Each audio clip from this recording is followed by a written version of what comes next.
Hi there guys, welcome to another episode of the Cover Zero Show with me, your host Simon Conboy, continuing to plough on through the AFC with these free agency first wave reviews. This episode will be focusing on the defending Super Bowl champion New England Patriots, who have been very active in their movements, even if not all of them have simply been free agency signings. Of course, great season last year when Brady came back. The offense looked unstoppable at times. LeGarrette Blount gives them an effective power game. He's a pretty one-dimensional runner, but they've got Dion Lewis. James White really showed up, of course, in the Super Bowl, and I agree with Brady. He should have been the MVP.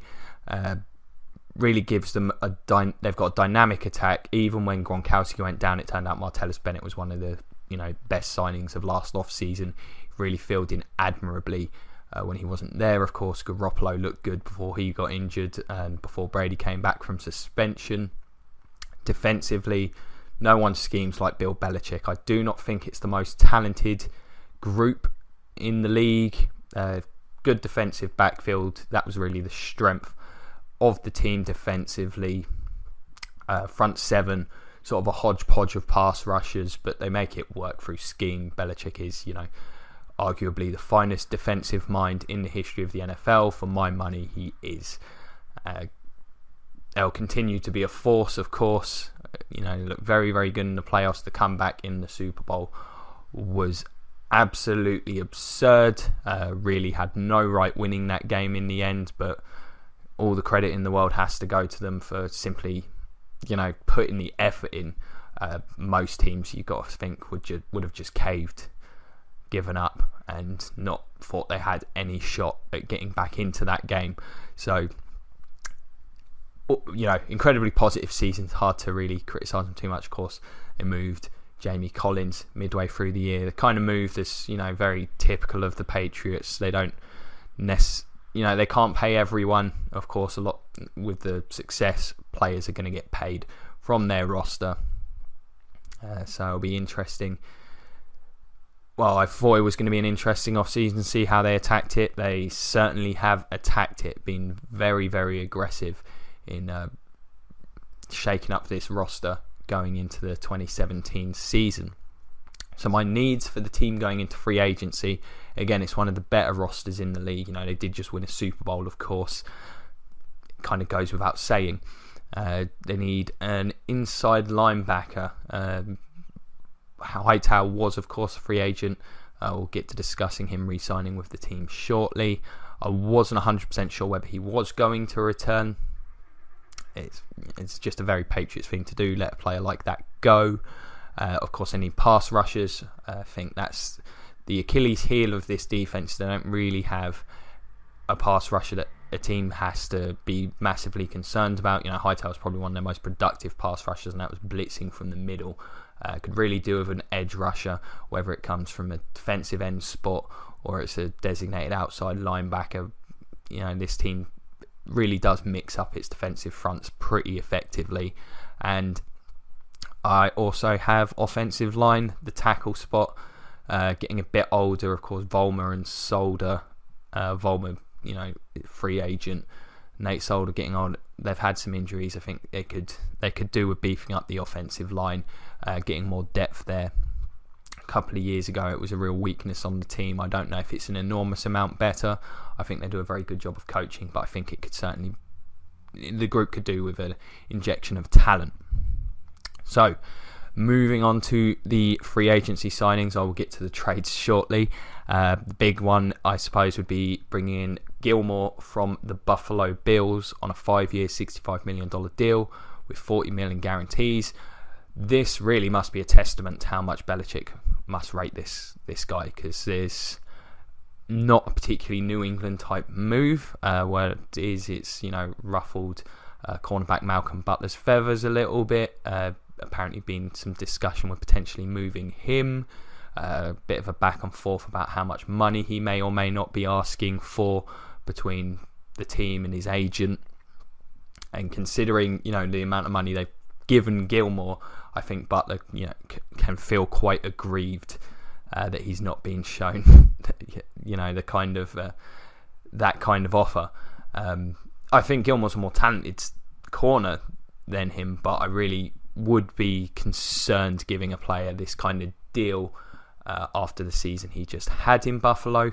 As I've elaborated on in previous videos, I thought he was great the previous two, as close to a lockdown man corner as you may see in the league, outside of maybe Patrick Peterson and Marcus Peters in Kansas City.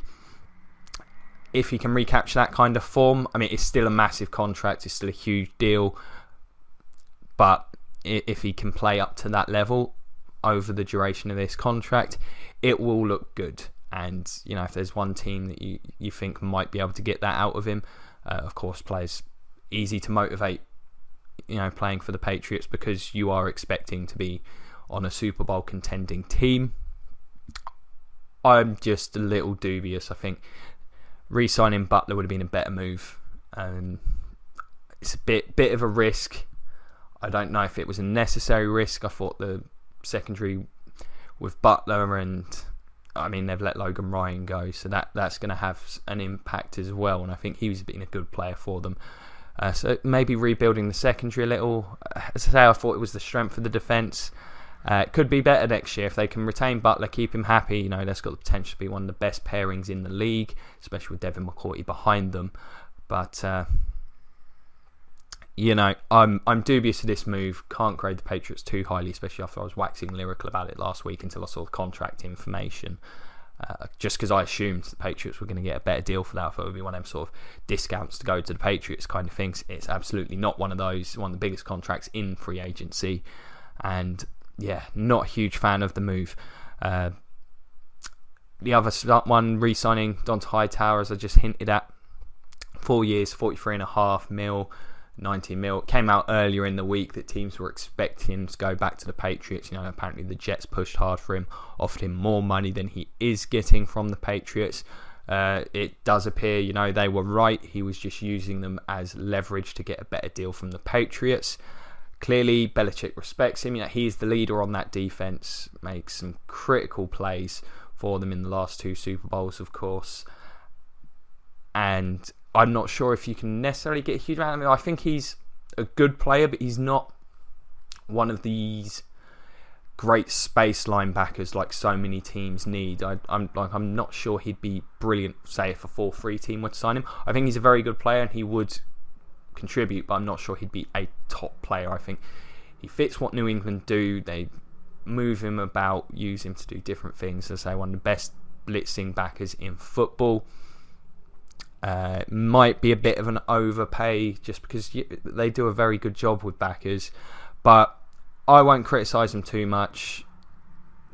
They let him test the market. I'm not sure what else the Patriots could have done. Makes them better for the next couple of years. I really like Hightower myself, even if it does sound like I'm being a bit critical, but it's just the fact of the matter is he's not a great athlete at the position in terms of like his coverage ability, but fits what this team does very, very well. It's a reasonable deal. They really want to go for that 6th Super Bowl before Brady retires. It's not that often the Patriots are quite as aggressive as they have been. Other than that, they've brought in defensive end Lawrence Guy, 4 years, $13 million. He'll be part of the rotation. It's not much different to what they've sort of been doing the last couple of years. Rex Burkhead, who's just another one of those running backs. If he makes the roster, you could possibly be surprised because they're pretty deep at the running back spot, and he does a lot of the things that the running backs already on the roster do. Getting to the trades, because I suppose that is the more interesting aspect of this off-season for the Patriots. It's been a bit of a running theme with them. So the big one being bringing in Brandon Cooks from the New Orleans Saints for a 1st and a 3rd rounder. Now that's quite pricey, of course, particularly for a receiver that's not a number 1 talent. Now he's very, very young and he has been productive. It's always going to be hard to sort of judge someone coming out of the Saints system because, of course, just about everyone ends up looking productive with Drew Brees there. But he does give them a vertical threat, I think, in terms of availability. in his youth, probably if you were to put him on that free agent market, he'd have been the number one deep threat available. I don't know, he's a bit of a diva with New Orleans, complaining he wasn't being used enough. If that's the case, I'm not sure going to New England's going to help that, because of course they spread the ball around as much as anybody, and in particular with the way he might be utilised if it is primarily as, a deep threat to take coverage off from the underneath routes that Tom Brady loves. Then, he may end up kicking a fuss. It's the kind of player I'd be shocked if they re-signed him. I think this is essentially a 2-year rental, and if that's the case, the price is very, very high. However, in terms of the short term, it's a trade that the Saints, I'm sure they were very happy to get. They certainly had a number of suitors. The price tag was quite high. I'm sure they're happy with what they've got. Patriots, really, this move can simply only be judged on by whether he helps them win a Super Bowl or not. I think he makes them better for certain, absolutely. The odds of getting someone that could do what he can do for them over the course of the next 2 seasons pretty slim, especially picking right at the back of each round. Makes this offense incredibly dangerous. They already had a pretty deep group, no one truly outstanding. I don't think Cooksy's outstanding either, but it's a very versatile group. And of course, if Gronk can stay healthy, it's going to be an incredibly dangerous passing game. It will be even without him, but with him, it will be phenomenal. You would have to suspect. The other trade, Dwayne Allen, who has been a real disappointment in terms of his ability to stay healthy, and I think he's had a lot more drops. I think in terms of the young tight ends in the league, he's got a lot of talent. He's a good blocker. He's got more athletic. He came in with Kobe Fleener, and I think the Colts decided to stick with Allen over Fleener, and it was the right move. I think Fleener's a very mediocre player, got overpaid by New Orleans last offseason. Dwayne Allen's been unfortunate. Colts just decided to cut times. He has been unreliable for them. Never fulfilled his potential. I see that potential personally. Great move for the Pats. Gives them a little bit of depth. Not the most reliable insurance in the world, but if he can contribute, then once again New England will have a very dangerous pass attack with 2 tight ends in the formation. Honestly, the amount of options they've got on offense in terms of formations they can employ now with this group of receivers, with these 2 tight ends and their group of running backs, it's going to be, they're going to be able to throw a heck of a lot of stuff at teams. It's going to be incredibly difficult to defend and game plan for. And the other trade being for Coney Ealy. Underperformed in his time with the Panthers. Again, this is basically trading, for peanuts, just a slight move down for the Patriots. You'd have to assume based on that the Panthers would have been considering cutting him. He's outside of a great Super Bowl performance, never really shown too much. I wouldn't expect the Patriots to get much out of him, but it's like with Dwayne Allen, they've given up so little that the upside is certainly worth the risk. This isn't a team that needs a ton of draft picks to come in and make an impact next year to be a contender. In terms of free agents still available, got quite a few. Sebastian Vollmer's still out there. Wouldn't be surprised if he decides to call it a day. As I say, he's had some injuries over the course of his career. He's getting older now. Maybe brought back. I think they'll be looking elsewhere though in terms of a starter. Michael Floyd, I personally think this is a toxic player that I wouldn't want my team to go near. Never fulfilled his potential in Arizona. Heard some bits and pieces about laziness. You could see it on the field, and wasn't a high effort player. And of course, the incident he was involved in, which I'm not going to go into, was ridiculous. I wouldn't want him on my team. I don't think the Patriots are going to re-sign him. Chris Long, don't know what's going to happen there. Again, might come back. They've got a need at that spot. Who knows? LeGarrette Blount, I think his value is at its highest with the Patriots. They seem to know how to utilise him. I think he's a very one-dimensional runner.